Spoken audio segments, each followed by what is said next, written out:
जय हिंद दोस्तों। मैं अभिषेक स्वागत करता हूं आपका आपकी अपने टीचिंग परिवार टेट वाला के यूट्यूब प्लेटफॉर्म पर। तो दोस्तों, आज है हमारी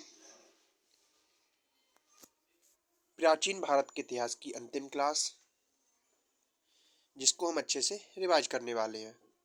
और कल से हम स्टार्ट करेंगे मध्यकालीन इतिहास को। तो चलिए क्लास की शुरुआत करते हैं। क्लास अच्छी लगे तो क्लास को लाइक और चैनल पर नए हो तो चैनल को सब्सक्राइब जरूर कर लें।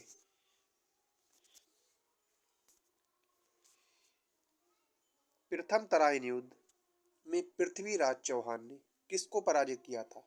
इसको सही जवाब देता है ऑप्शन ए मोहम्मद गौरी को। तराइन का प्रथम युद्ध 1191 ईस्वी में हुआ था और इस युद्ध में पृथ्वीराज चौहान ने मोहम्मद गौरी को पराजित किया था। ये युद्ध थानेश्वर से 14 मील दूर सर सिंह किले के पास हरियाणा के तराइन नामक स्थान पर हुआ था। तराइन का द्वितीय युद्ध 1192 में हुआ था और जिसमें पृथ्वीराज चौहान को मोहम्मद गोरी के हाथों पराजय मिली थी। अजंता की गुफाएं किस राज्य में है? इसका सही जवाब था ऑप्शन बी महाराष्ट्र में। महाराष्ट्र राज्य के औरंगाबाद जिले में स्थित है। अजंता की गुफाएं बौद्ध धर्म को समर्पित है। तो अजंता की गुफाएं महाराष्ट्र के औरंगाबाद जिले में है, जो बौद्ध को समर्पित है। इनमें 29 गुफाएं हैं जो बौद्ध धर्म को समर्पित है। इन्हें 1983 में यूनेस्को के द्वारा विश्व धरोहर में भी शामिल किया गया है। किस वंश के सबसे अधिक समय तक शासन किया है? इसका सही जवाब होता है ऑप्शन सी गुप्त वंश ने। दिए गए विकल्पों के राजवंशों में कार्यकाल निम्नवत है। मौर्य वंश ने 323 ईसा पूर्व से 184 ईसा पूर्व तक। शुंग वंश ने 184 ईसा पूर्व से 75 ईसा पूर्व तक। गुप्त वंश ने 275 ईसा पूर्व से 5 ईस्वी से 550 ईस्वी तक। और कुषाण वंश ने प्रथम शताब्दी। अतः सबसे लंबा कार्यकाल गुप्त वंश का हो जाता है। बद्रीनाथ धाम किस राज्य में है? इसका सही जवाब है ऑप्शन बी उत्तराखंड में। बद्रीनाथ धाम उत्तराखंड के चमोली जिले में स्थित है और ये राज्य चार धामों यमुनोत्री, गंगोत्री, केदारनाथ और बद्रीनाथ में से एक है। बद्रीनाथ धाम में भगवान विष्णु का मंदिर है और माना जाता है कि इसका निर्माण आदि शंकराचार्य द्वारा करवाया गया था। बोरोबुदुर विश्व में सबसे अद्भुत स्तूप है और इसकी मूर्ति और मूर्ति कला किसका शानदार उदाहरण है? इसका सही जवाब होता है ऑप्शन डी भारत जावा कला का। बोरोबुदुर स्तूप इंडोनेशिया के मध्य जावा प्रधान में स्थित ये 8वीं शताब्दी ईस्वी के मध्य का महायान बौद्ध विहार है। इसका निर्माण शैलेंद्र वंश के शासकों द्वारा किया गया था और ये स्तूप स्थापत्य की छत पर एवं सोपान शैली और इसकी तक्षित दीवारों की विलक्षणता के लिए प्रसिद्ध है।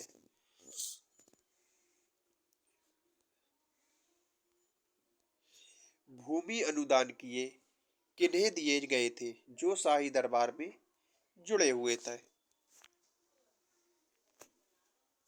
इसका सही जवाब होता है ऑप्शन बी ब्राह्मणों को। शाही दरबार से जुड़े हुए ब्राह्मणों को भूमि अनुदान देकर पुरस्कृत किया जाता था। ब्राह्मणों को दान में की गई भूमि कर मुक्त होती थी और साथ ही साथ उन्हें सभी प्रकार के कर उगाने का विशेषाधिकार दिया जाता था। अनुदान प्राप्तकर्ता को वहां के अपराधियों को सजा देने का भी अधिकार था। निम्नलिखित में से कौन सा प्राचीन काल में भूमि कर नहीं था? इसका सही जवाब था ऑप्शन डी पेट। भाग, भोग और ऊद्रंग गुप्तकालीन भूमि कर थे, जबकि पेट एक ग्राम समूह था। राग विबोध ग्रंथ के लेखक का नाम बताइए। इसका सही जवाब ऑप्शन ए सोमनाथ। राग विबोध ग्रंथ के लेखक सोमनाथ हैं। कल्हड़ द्वारा रचित राजतरंगिणी है और ये एक संस्कृत ग्रंथ है। इसमें कश्मीर के इतिहास का वर्णन मिलता है जो महाभारत काल से प्रारंभ होता है। अमीर खुसरो की रचना ख्याल कबाली है और सारंग देव भारत के संगीत शास्त्री थे। इन्होंने संगीत रत्नाकर नामक महत्वपूर्ण ग्रंथ की रचना की है। प्राकृत प्रकाश ग्रंथ किसने लिखी?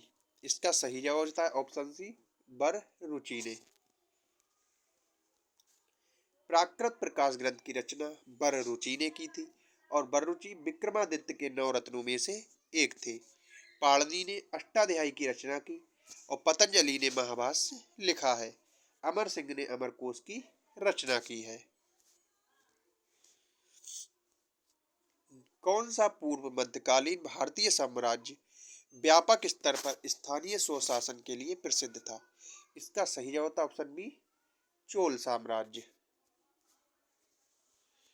पूर्व मध्यकालीन भारतीय साम्राज्य चोल व्यापक स्तर पर स्थानीय स्वशासन के लिए प्रसिद्ध था और चोल शासन की सबसे उल्लेखनीय विशेषता स्वायत्त शासी ग्रामीण संस्थानों के संचालन में परिलक्षित होती है। वस्तुतः इस काल में स्वायत्त शासन पूर्णतया ग्रामों में ही क्रियान्वित किया गया था और चोल शासकों के अधीन ग्राम प्रशासन की जानकारी उत्तर मेरूर से प्राप्त शिलालेखों से मिलती है। अभिज्ञान शाकुंतलम का लेखक है। इसका सही जवाब था ऑप्शन ए कालिदास।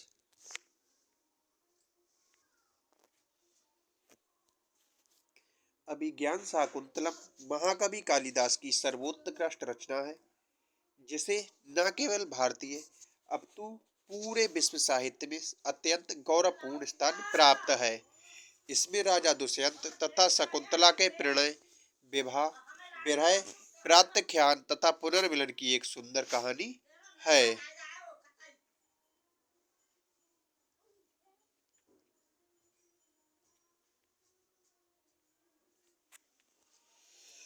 प्रतिनूतन काल समाप्ति की तिथि है।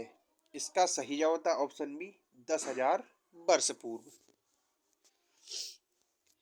प्रतिनूतन प्लेस्टोसेन काल 25.8 लाख वर्ष पूर्व से 11,700 वर्ष बीसी तक का है जिसकी समाप्ति तिथि रेडियो कार्बन वर्षों में 10,000 कार्बन 14 वर्ष बीसी के रूप में व्यक्त की गई है। इसमें यंगर ड्राइस कोल्ड स्पेल को शामिल करने के लिए दोहरा ग्लेशियर की नवीनतम अवधि शामिल है। छोटी ड्राइस का अंत लगभग 9640 ईसा पूर्व में हुआ। यंगर ड्राइस का अंत वर्तमान होलोसीन युग की आधिकारिक शुरुआत है, हालांकि इसे एक युगांतर माना जाता है। द्वितीय नगरीकरण में किस धातु का प्रमुख योगदान था? इसका सही जवाब था ऑप्शन डी लोहे का। ईसा पूर्व 6ठी शताब्दी में गंगा यमुना दोआब एवं बिहार के आसपास क्षेत्रों में नगरीकरण के लिए आवश्यक कुछ प्रमुख तत्वों जैसे शासक वर्ग का उदय, धर्म का प्रचलन, मुद्रा का प्रचलन, लेखन कला का ज्ञान आदि तत्वों का प्रचलन दिखाई पड़ता है। इसलिए इस काल को भारत की द्वितीय नगरीय क्रांति कहा जाता है। द्वितीय नगरीयकरण में लोहे का सबसे प्रमुख योगदान था। भारत के प्राचीनतम सिक्के हैं। इसका सही जवाब था ऑप्शन बी आहत सिक्के।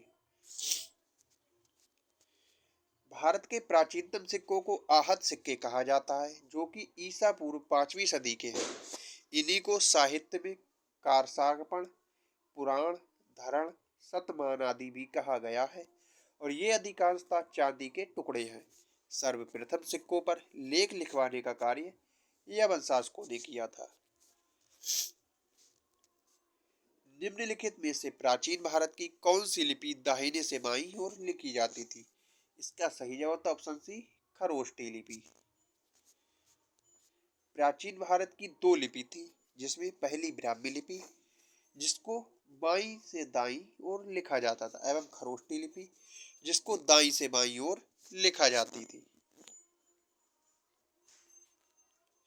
निम्नलिखित को सुमेलित कीजिए। कॉलम 1 श्रेणी का पाषाण पैठन और कल्याण, और कॉलम 2 जिसमें सिक्का, मंडी, समुद्री बंदरगाह और व्यापारिक संघ, इनको आपको सुमेलित करना है। तो इसमें सही जवाब होता है श्रेणी, इसका संबंध है व्यापारिक संघ से। कर सापण, इसका संबंध हो जाता है सिक्कों से। पैठन, इसका संबंध हो जाता है मंडी से। और कल्याण, इसका संबंध हो जाता है समुद्री बंदरगाह से। यानी कि 4, 1, 2, 3 जो कि हमारे सेकंड विकल्प में दिया गया है। हमारा सही जवाब होता है ऑप्शन बी।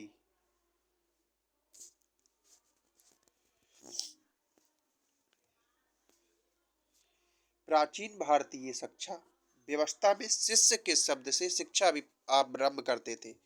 इसका सही जवाब होता है ऑप्शन ए ओम से। प्राचीन भारतीय शिक्षा व्यवस्था में शिष्य ओम शब्द से शिक्षा आरंभ करते थे, और इस शब्द के 3 अक्षरों आ प्लस उ प्लस मा में त्रिदेव ब्रह्मा विष्णु महेश की उपस्थिति होती थी। विश्व का सबसे ऊंचा कहा जाने वाला विश्व शांति स्तूप बिहार में कहाँ स्थित है? इसका सही जवाब ऑप्शन सी राजगीर में। विश्व का सबसे ऊंचा कहा जाने वाला विश्व शांति स्तूप राजगीर बिहार में स्थित है, और नालंदा बिहार गुप्त काल में अध्ययन का विख्यात केंद्र था। इस बिहार को गुप्त शासक कुमार गुप्त द्वारा दान प्रदान किया गया था। बख्तियार खिलजी के नेतृत्व में तुर्क मुस्लिम आक्रमणकारियों ने 1193 ईस्वी में इसको अत्यधिक नुकसान पहुंचाया था। नवनालंदा महाविहार किसके लिए विख्यात है? इसका सही जवाब होता है ऑप्शन सी पाली अनुसंधान संस्थान। नवनालंदा महाविहार पाली अनुसंधान संस्थान के लिए विख्यात है।